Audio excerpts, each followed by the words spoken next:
Aujourd'hui, 29 février, à Dijon, comme dans tous les départements et comme dans les 27 pays d'Europe, nous sommes mobilisés pour réclamer une Europe sociale. La FSU refuse que soit inscrit dans les constitutions le dogme de l'austérité et de la discipline budgétaire. Et ça, c'est le traité européen sur la stabilité, la coordination et la gouvernance, le TSCG, qui va nous l'imposer. Le premier objectif de ce nouveau traité, c'est donc de faire inscrire dans le droit de chaque pays signataire le principe autoritaire de cette fameuse règle d'or qui contraint à l'équilibre budgétaire les États, mais aussi les caisses de protection sociale et les collectivités locales. Dans ce même temps, ce traité, il institue le MES, vous savez, le mécanisme européen de stabilité, qui a été signé le 2 février par les États membres de la zone euro et qui est aujourd'hui devant le Parlement. Dans le cadre de ce MES, des prêts seront octroyés aux États qui rencontrent des difficultés financières et une incapacité à emprunter sur les marchés financiers, mais cela sous une stricte conditionnalité, privatisation, réduction des salaires, démantèlement des services publics et de la protection sociale, etc. Si on ne ratifie pas ce traité, pas d'emprunt possible. Et puis on ne rompt pas non plus avec un autre dogme, celui du financement des dettes par les emprunts sur les marchés financiers. La FSU dénonce ces nouveaux traités.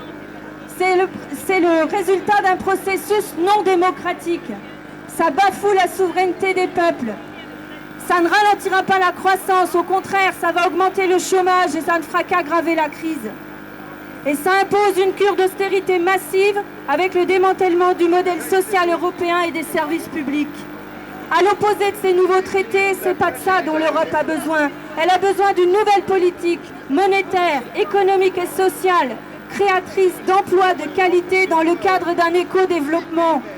Elle a besoin que l'emploi soit relancé, que la protection sociale soit renforcée et non pas démantelée, que les services publics soient développés.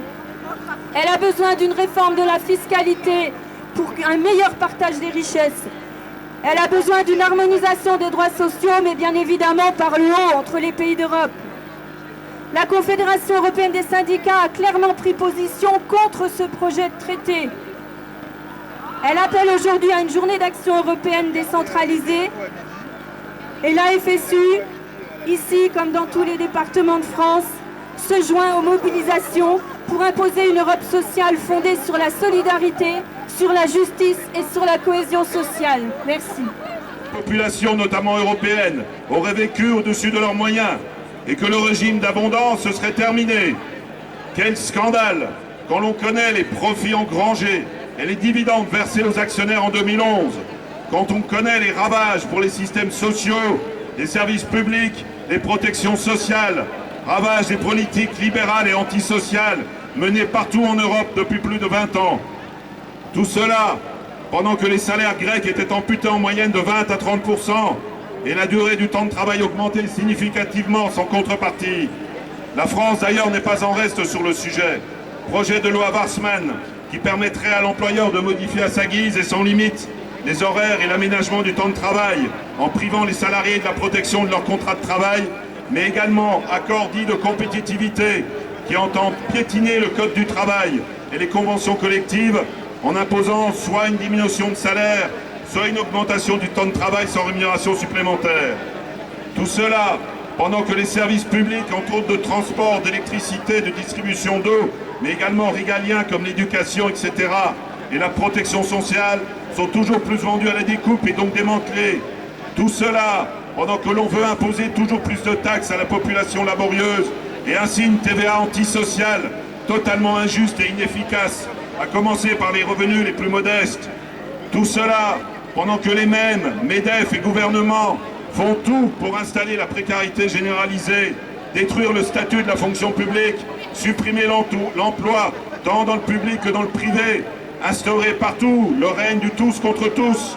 C'est la guerre sociale que ces gens-là mènent contre les populations européennes en piétinant au besoin toutes les conquêtes démocratiques, les libertés et droits syndicaux, anéantissant toutes les législations sociales, répriment celles et ceux qui résistent, stigmatisent les populations pauvres et immigrées. Mais comme tout cela est illégitime et signifie le retour au XIXe siècle, il s'agit d'obliger les pays européens à inscrire cette austérité scélérate dans leurs constitutions et textes fondamentaux, leur faire ratifier par la force un nouveau traité d'austérité et de stabilité, de coordination gouvernance dans l'Union et donc dans le dos des peuples. À ce propos, Solidaire vous invite à signer massivement l'appel des 200 pour un référendum sur le traité Merkozy, signé par 200 militants de diverses organisations politiques, associatives et syndicales. Plutôt qu'un référendum contre les pauvres et les chômeurs, voilà, Monsieur Sarkozy, un vrai référendum d'utilité publique. Dans une telle situation, il faut jeter toutes nos forces dans la lutte. Non, le sort de l'humanité ne doit pas être confié au marché. Répartissons autrement les richesses que nous produisons. Modifions totalement les systèmes fiscaux. Augmentons les salaires, pensions et indemnités. Développons les services publics pour tous les secteurs qui sont un bien utile à la société. Assurons la protection sociale de tous. Développons des emplois socialement utiles et stables. Construisons le rapport de force par l'action collective de tous et toutes dans tous les pays. Mais pour cela, la seule journée d'aujourd'hui n'y suffira pas. C'est une lutte sur la durée qu'il faut construire. Amener le plus grand nombre à participer à cette lutte essentielle et légitime, en commençant par élargir notre cadre intersyndical, organiser rapidement de nouvelles mobilisations populaires. C'est pour cela que l'Union syndicale propose le 24 mars prochain, à Paris, une manifestation nationale pour l'emploi. Cette initiative, Solidaire n'en est pas la propriétaire. Nous la construisons avec tous, associations, syndicats, salariés, chômeurs. Élection présidentielle ou pas, contre la guerre sociale, il y a urgence. Ne rien lâcher, résister.